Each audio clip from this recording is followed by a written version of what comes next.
श्रीगणेशाय नमः। स्वस्ति श्रीगणनायकं गजमुखं मोरेश्वरं सिद्धिदं बल्लाळो मुरडं विनायकमहं चिन्तामणिस्थेवरं लेण्याद्रिगिरिजात्मकं सुरवरदं विघ्नेश्वरम्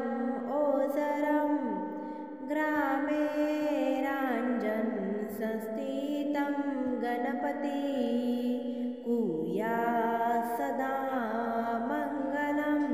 शुभमङ्गलसावधान। गङ्गा सिन्धु सरस्वती च यमुना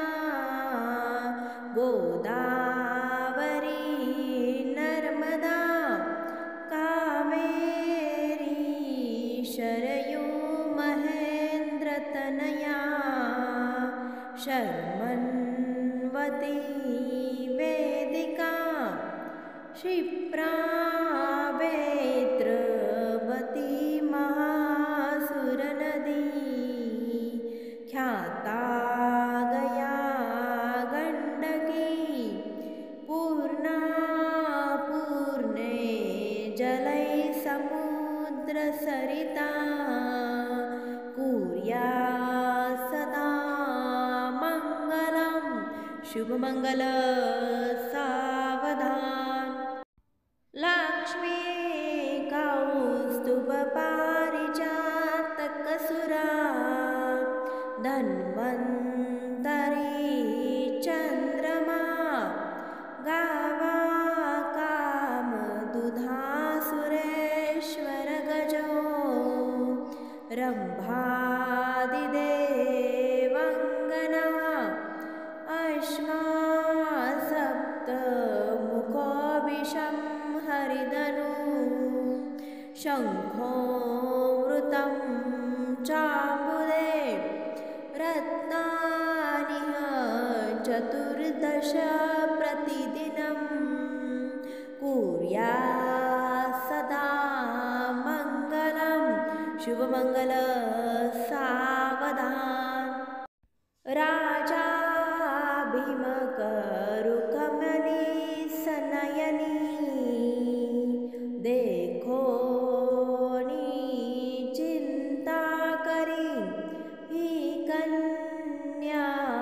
सगुना वरानुपवरा कौनासिम्या देईजे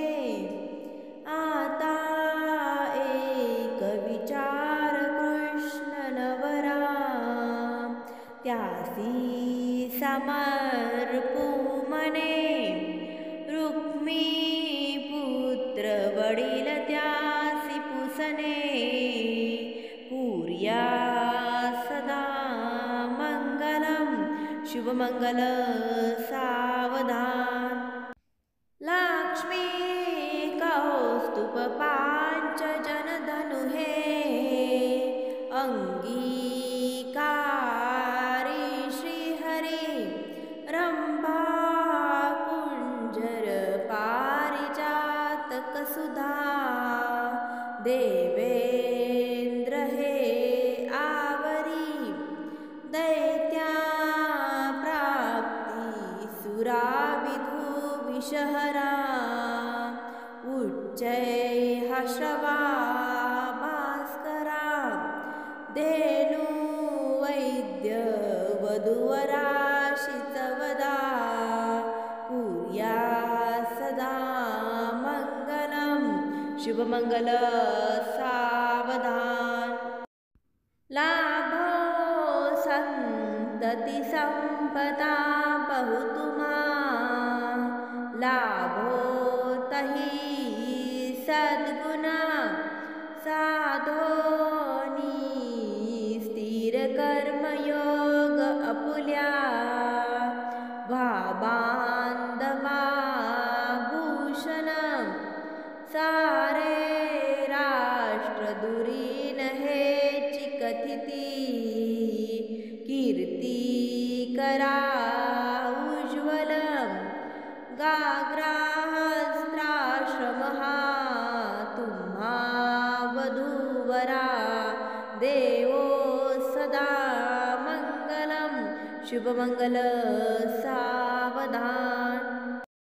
विष्णूला कमला शिवा गिरिजा कृष्णाचशी रुक्मिणी सिंधूला सरिता तरुशिलतिका चंद्राचशी रोहिणी रामासी जनकात्मजा प्रियदशी सावित्री